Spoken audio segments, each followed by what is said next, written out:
नमस्कार विद्यार्थियों, प्रिय मित्रों, सामाजिक पाठ 4 में आपका स्वागत है।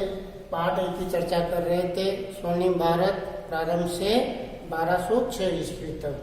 तो इसमें हमने पढ़ लिया था जनपद और राजस्थान के प्रमुख जनपद तक हमने इसका अध्ययन कर लिया था। अब आगे हम जनपद के बाद जो टॉपिक लेते हैं हमारा वो रहेगा मौर्य वंश। मौर्य वंश कौन सा टॉपिक है?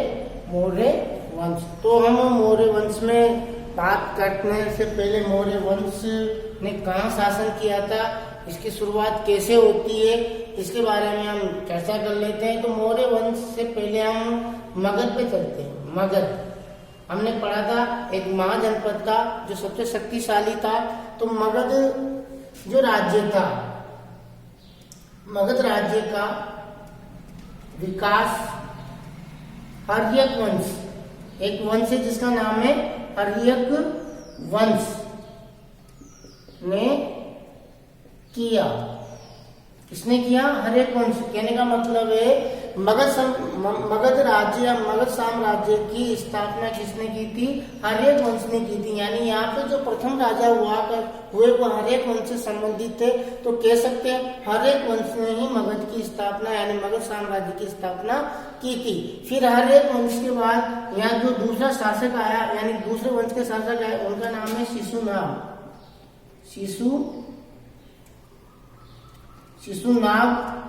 वंश। फिर इनका भी जिसे पतन होता है, इनके बाद आता है नंद वंश। क्या आता है? नंद वंश। तो कहने का मतलब है क्रम चल रहा है कि मगध पे सबसे पहले हर्यक वंश ने शासन किया, फिर उनके बाद शिशुनाग वंश ने शासन किया, फिर शिशुनाग वंश के बाद नंद वंश ने, और नंद वंश के बाद आते हैं कौन आते हैं? मौर्य वंश। कौन सा है? मौर्य वंश। तो हम आज हमारा टॉपिक यही रहेगा, मौर्य वंश। तो कह सकते हैं कि मगध साम्राज्य यानी सबसे पहले तो हमें पता लगना चाहिए कि मौर्यों ने शासन कहाँ पे किया। मौर्यों ने शासन मगध पे किया, लेकिन मगध का इतिहास देखें तो मगध का ये इतिहास है, मगध की स्थापना हर्यक वंश के शासकों ने की थी, जिसपे क्रम से शिशुनाग वंश ने शासन किया, फिर बाद में नंद वंश ने शासन किया, और मौर्य वंश ने जब शासन किया तो उसने नंद वंश को हटाकर मौर्य वंश ने अपना शासन किया। तो मौर्य वंश के बारे में ये हम आगे पढ़ेंगे। और आज मैं इनकी जो नोट्स है मैं आज वीडियो के अंत में बता दूंगा कि किस तरह लिखे। केवल आज बोर्ड में समझाऊंगा, यानी इतनी लिखावट इस पे बोर्ड पे देखने को नहीं मिलेगी, क्योंकि इतिहास समझने से आता है। और इसको कहानी की तरह सुने आराम से। मैं विश्वास दिलाता हूँ कि इतिहास बहुत ही सीधा है। अगर आपने इसको शुरू से लेकर लास्ट तक ढंग से और अच्छी तरह से इसको सुनाए और समझाए तो आपको इतिहास में कोई दिक्कत नहीं आएगी। कहा जाता है कि इतिहास एक बोरिंग सब्जेक्ट होता है, लेकिन इतिहास में कहानियां होती है। और जैसे आपको ही पता है कि कहानी जब हम एक बार सुन लेते हैं तो हमें दोबारा उसको याद करने की आवश्यकता नहीं, वो तुरंत हम उसको क्या कर लेते हैं? याद कर लेते हैं। ये हमारी एक खासियत है कि कहानी को हम जैसे ही सुनते हैं वो हमें तुरंत याद हो जाती है। तो इतिहास को भी एक कहानी मानो, और जो मैं चीजें आपको यहाँ बता रहा हूँ उनको ध्यान से सुनो, कहानी की तरफ अपने दिमाग में फीड करो, ताकि वो आपको लिखने में कोई दिक्कत नहीं हो। और इसकी रही लिखने की बात, मैं वीडियो के लास्ट में आपको इसके जो आज पढ़ाऊंगा उसके नोट्स में बता दूंगा। चाहे तो आप उनको पॉज करके उनको लिख सकते हैं, या फिर आपने जो समझा उसको अपनी ही भाषा में उसको लिख सकते हैं। तो करें शुरुआत। तो मौर्य वंश की मतलब मौर्य वंश कहाँ से आया? मतलब मौर्य वंश मगध पे शासन किया। तो मौर्य वंश से पहले कौन था? नंद वंश था। तो यानी मौर्य वंश ने नंद वंश को ही हटाकर शासन किया। तो ये थी। तो मौर्य वंश का शासन कहाँ था? मगध साम्राज्य पे था। तो अब करते हैं, आप आगे बढ़ते हैं। तो अब इसके बाद हम बात करते हैं मौर्य वंश में, कि मौर्य वंश में मतलब मौर्य वंश में मगध पर मौर्य वंश की स्थापना किसने की। यानी मौर्य वंश का संस्थापक, मौर्य वंश का संस्थापक। यानी संस्थापक में हम पढ़े कि मौर्य वंश की मगध में स्थापना किसने की तो सुनो कि इसका जो लास्ट में था, यानी ये यहाँ तो हो गया शिशुनाग, फिर शिशुनाग के बाद हो गया नंद, फिर नंद के बाद आता है अपना कौन सा मौर्य वंश। तो कहने का मतलब है मौर्य वंश का संस्थापक यहाँ से निकलेगा। इसकी एक थोड़ी आपको कहानी सुननी पड़ेगी कि नंद वंश का एक राजा था जिसका नाम था घनानंद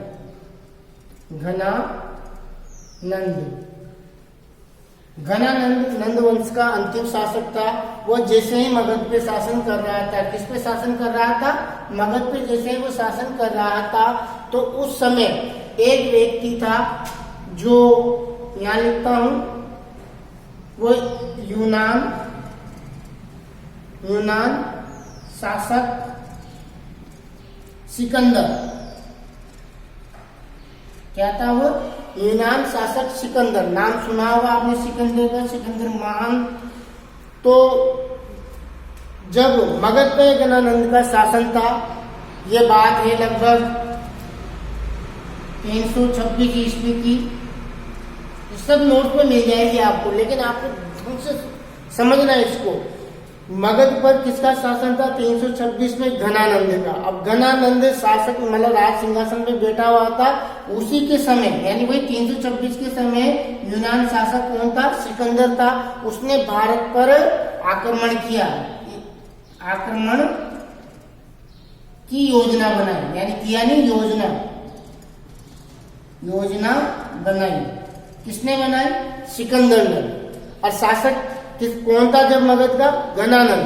तो जैसे ये खबर मिली कि सिकंदर ने भारत पे आक्रमण की योजना बना रहा है, तो एक तक्षशिला, नाम सुना होगा तक्षशिला, क्योंकि हमने जनपद पढ़े थे।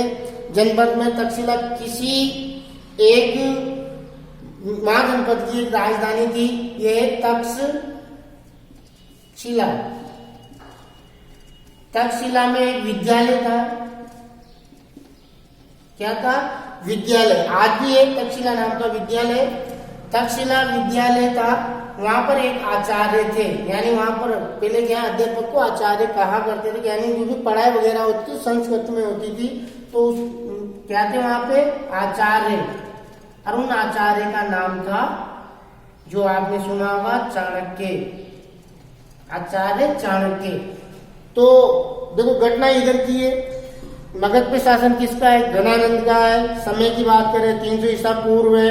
उस समय क्या होता है कि यूनान का शासक सिकंदर आक्रमण करता है भारत पे, यानी योजना बनाता है, यानी भारत पर आक्रमण की योजना बनाता है। कौन? सिकंदर लोधी। तो यह सूचना जैसे प्रसारित होती है कि सिकंदर भारत पे आक्रमण की योजना बना रहा है, तो यहाँ बैठे थे एक आचार्य चाणक्य, उनको थोड़ी सी क्या हुई, फिक्र हुई कि देश की फिक्र हुई कि ये महान शासक है, ये लगभग भारत पे आक्रमण करेगा तो भारत को अपना गुलाम बना लेगा। तो वो ऐसा वो नहीं चाहते थे। तो वो कहाँ गए? उस समय भारत में सबसे शक्तिशाली अगर माना जाता था साम्राज्य, वो किसका माना जाता था? मगध का। तो मगध के राजा के पास जाते हैं।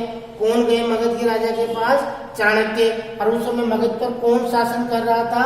घनानंद। तो कहाँ पहुंचे ये चाणक्य? घनानंद के पास। कहाँ जाते हैं? घनानंद के पास, और बोलते हैं कि ऐसी सी बात है कि ये यूनानी शासक सिकंदर है, भारत पे आक्रमण की योजना बना रहा है। इससे निपटने के लिए, इसका सामना करने के लिए आपको तैयार होना होगा और इसके आक्रमण को विफल बनाना होगा। लेकिन जब ये चाणक्य इनको ऐसा कह रहे थे घनानंद को, तो घनानंद ने क्या किया? उनका अपमान किया। यानी ये एक प्रकार से विलासी और भोगी, यानी हमेशा अपनी मस्ती में मस्त रहता था। इसको राज्य क्या कर रहा है, क्या नहीं हो रहा, कोई मतलब नहीं था। तो ऐसा प्रवृत्ति का होने के कारण उसने चाणक्य की बातों का ध्यान नहीं दिया और उल्टा क्या किया कि चाणक्य को घनानंद ने अपमान करके निकाल दिया। यानी अपमान किसका कर दिया? चाणक्य का। किसने किया? घनानंद ने। अब घनानंद उनपे क्या करता है? अपमान तो हो गया चाणक्य का। चाणक्य जैसे सभा से बाहर आते हैं तो एक प्रतिज्ञा यानी कसम ले लेते हैं, यानी उसने अपमान किया था कि मेरे को भारत भी बचाना है और साथ में अब मेरे को इस नंद वंश का सर्वनाश करना है, यानी इस गणानंद को इस राजगद्दी से हटाना है। इसकी जगह एक सुयोग्य जो राजा होगा उसी को बिठाऊंगा ताकि वह इस सिकंदर के जो आक्रमण की योजना है या इसके युद्ध की स्थिति को वो संभाल सके। तो ये थोड़ी ध्यान में रखनी है। तो कहने का मतलब है ये आचार्य यहाँ से निकल जाते हैं, अपमान उनका हो ही जाता है, वो जाते हैं और रास्ते में उन्हें चंद्रगुप्त मिलता है। चंद्रगुप्त एक बालक था, छोटा सा बालक था, यानी आयु ज्यादा नहीं थी, छोटा सा बालक था। रास्ते में किनको मिलता है? चंद्रगुप्त को वो मिलता है। किनको मिलता है? चंद्रगुप्त को, मतलब चाणक्य को चंद्रगुप्त रास्ते में मिलता है। अब वो जो प्रतिभा एक खेल खेल रहा था और उस खेल की कुशलता को देख के चाणक्य वहीं रुकते हैं। थोड़ी देर चंद्रगुप्त की जो गतिविधियां उनको देखते हैं तो वो चंद्रगुप्त में एक ऐसी मगध को संभालने यानी मगध का राजा मतलब मगध का सम्राट बनने की एक ऐसी छवि देखते कि ये बालक बड़ा होकर मगध का साम्राज्य संभाल सकता है और सिकंदर के आक्रमण की योजना को विफल कर सकता है। तो वह चाणक्य क्या करते हैं, इस चंद्रगुप्त नाम के बालक को अपने साथ ले जाते हैं। इसको शिक्षा यानी अध्यापक जी तो तैसे शिक्षा के साथ शस्त्र अस्त्र यानी जितनी भी विद्या युद्ध कौशल की वो सब सिखाते हैं, इसको निपुण कर देते हैं। और फिर इससे चंद्रगुप्त से क्या करते हैं, वह इस गणानंद का वध यानी मगध पे आक्रमण करवाते हैं। चंद्रगुप्त सारी विद्याओं से लैस होकर वह चाणक्य के सहयोग से गणानंद को क्या कर देते हैं, परास्त कर देते हैं, यानी उसकी मृत्यु हो जाती है। अब मृत्यु के उपरांत फिर चंद्रगुप्त क्या करते हैं, चंद्रगुप्त किसका सम्राट बनते हैं, ये मगध का सम्राट बनते हैं। आई बात समझ में? यानी पहले कौन था, घनानंद था। परिस्थितियां क्या बनी, सिकंदर ने आक्रमण की योजना बनाई, लेकिन उस चीज से व्यतीत कौन हुए, तक्षशिला में बैठे हुए एक चाणक्य नाम का व्यक्ति था। तो इसने कहा गया घनानंद के पास, लेकिन घनानंद ने उसका अपमान किया। वहां से लौटे कसम गए कि इसका भी नाश करना है। उन्हें रास्ते में कौन मिला, चंद्रगुप्त, उसको ले गए, साथ में उसको शिक्षा दीक्षा युद्ध कौशल की विद्या सब सिखाकर क्या किया, फिर आक्रमण करवाते हैं किस पे, घनानंद पे। घनानंद को परास्त करते हैं। परास्त करने के बाद फिर मगध का सम्राट कौन बनता है, ये चंद्रगुप्त। और फिर चंद्रगुप्त ने ही मौर्य वंश की स्थापना की। तो कह सकते हैं यहाँ कि मौर्य वंश का संस्थापक कौन हुआ, चंद्रगुप्त। तो मौर्य वंश का संस्थापक की बात है तो चंद्रगुप्त की बात आती है। तो ये मैंने आपको समझाया है। इसमें एक तो घनानंद है, एक सिकंदर है, एक चाणक्य है, एक चंद्रगुप्त है, यानी इन चार व्यक्तियों की चर्चा होती है। कहने का मतलब है कहानी आपको अच्छी तरह समझ में आएगी होगी। इसके नोट्स अभी मैं बताता हूँ आपको। अब इसमें चंद्रगुप्त मैं लिखता हूँ यहाँ पे,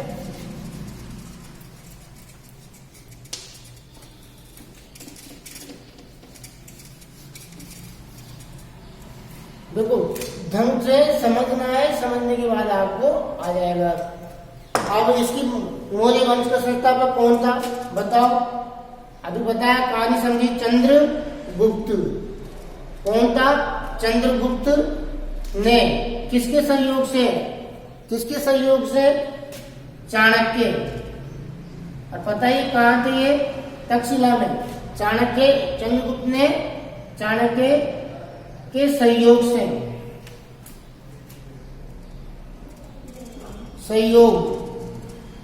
से किसको हराया था, घनानंद को पराजित कर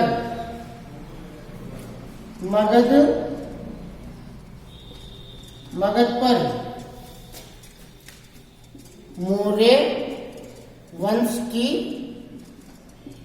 स्थापना की। आधी बात समझ में। अब कारण क्या बने वो आपको पता है कि सिकंदर ने आक्रमण किया था, सारी कहानी मैंने समझा दी है। अब इसके बाद फिर शासन किसका आया, मगध पे किसका शासन आया, वो शासन आता है चंद्रगुप्त का। चंद्रगुप्त, और ये चंद्रगुप्त मौर्य, इनके नाम जो इतिहास में प्रसिद्ध हुए, चंद्रगुप्त मौर्य। और समय था कब तक शासन किया, 324 से, मतलब इन्होंने जो शासन किया 322 से। उनके शासन का जो टाइम समय है 322 से 298 ईस्वी तक इन्होंने मगध पर अपना साम्राज्य किया। और इन्होंने अपने जो साम्राज्य यानी मगध का विस्तार, इनके लिए कहा जाता है मगध की सीमाओं का विस्तार। इन्होंने मगध की सीमाओं का विस्तार उत्तर से लेकर दक्षिण तक किया। उत्तर से दक्षिण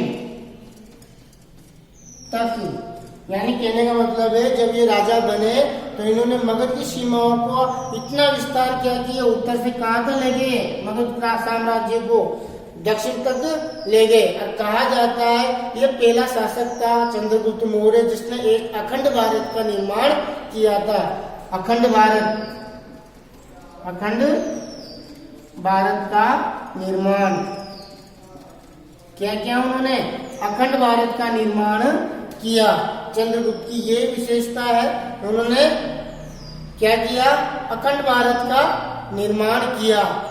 अब आज इतना ही चंद्रगुप्त मौर्य तक।